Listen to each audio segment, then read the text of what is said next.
Whether you've been married for decades or you're just back on the dating scene, all relationships take work. University of Washington professor and author Dr. Nicole McNichols is out with this new book, You Could Be Having Better Sex, and it shares a roadmap for deeper intimacy with your significant other. Nicole, welcome to New Day. Thank you, Kelly. I'm so excited to be here. We're so excited to have you. And before we dive in, I understand you're a professor at the University of Washington. Tell me about the class. Yes, I'm a professor. I teach the largest course on campus. It's called The Diversity of Human Sexuality, and it's 1,200 students a quarter, so 4,000 students a year. Oh, wow. Very popular. Yeah. And I'd love to know the research that you've done in taking care of your sex life and what you've seen.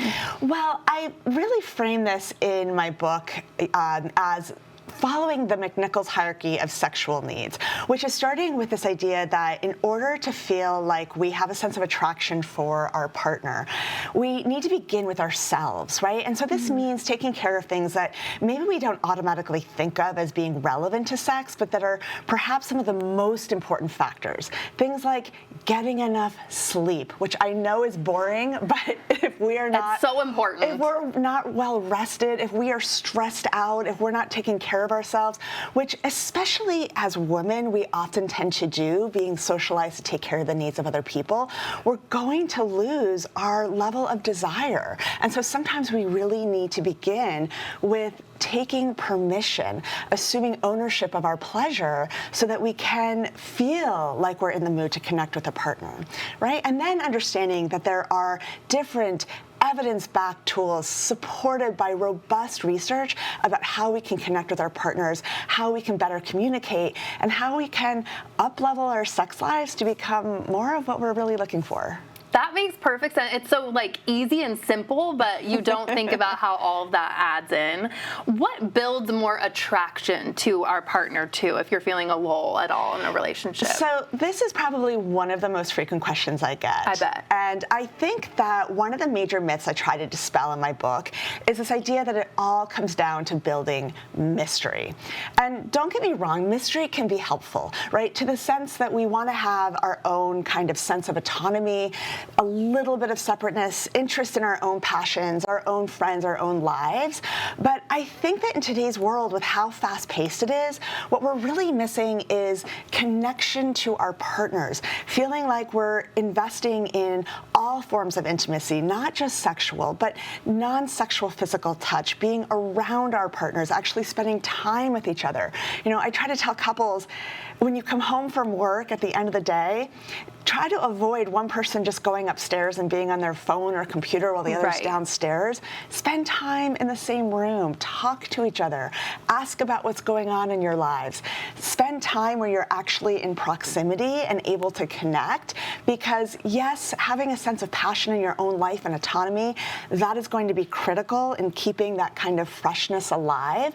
But you need to be connecting and investing more in intimacy, not constantly feeling like separateness is the key to attraction. I'm so glad you said that, because social media, I imagine, has changed the game too, because you're staring at your phone, you're going to an opposite room to watch TV. How has it impacted? Yes, well, absolutely. Social media can be addictive, right? I mean, there are many positive benefits, of course, from social media, but it can also make you zone into your own somewhat lonely kind of pattern of constantly scrolling. So if we can just get off our phones, put them down, look at our partner, engage in what the Gottmans have found to be an incredibly effective tool for connection, which is the 20-second hug. If we just hug our partners for 20 seconds when we get home, or the 7-second kiss, these things can be remarkably powerful.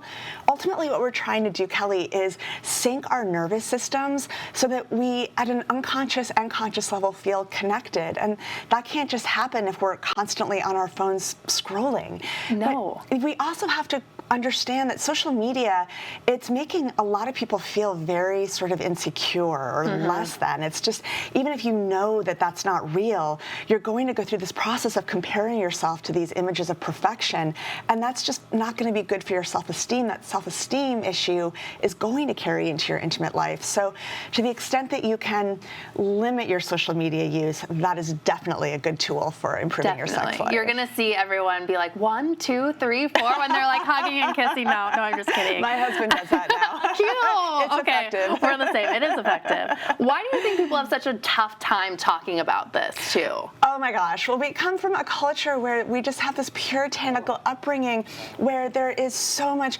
guilt and shame around sex. We're just in a country where we have a history of fear really talking about it, right?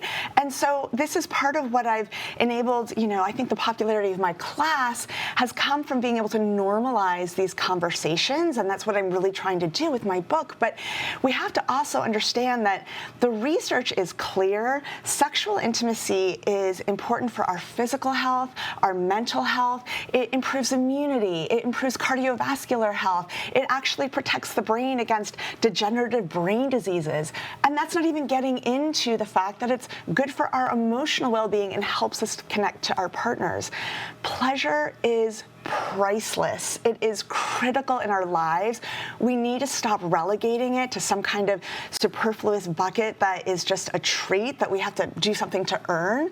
It's important, and that's what I'm trying to do in my book, is bring it front and center so people can finally give it the attention and time it deserves. And quickly before we leave, where can people get it? Please get my book. It is anywhere where books are sold, and I hope you love it. It's Amazon or any bookseller, any retailer. Thank you so much for being here. This was fascinating. Kelly, thank you. And thank you all for spending time with us today. For more New Day fun, subscribe on YouTube and be sure to download King 5 Plus for free.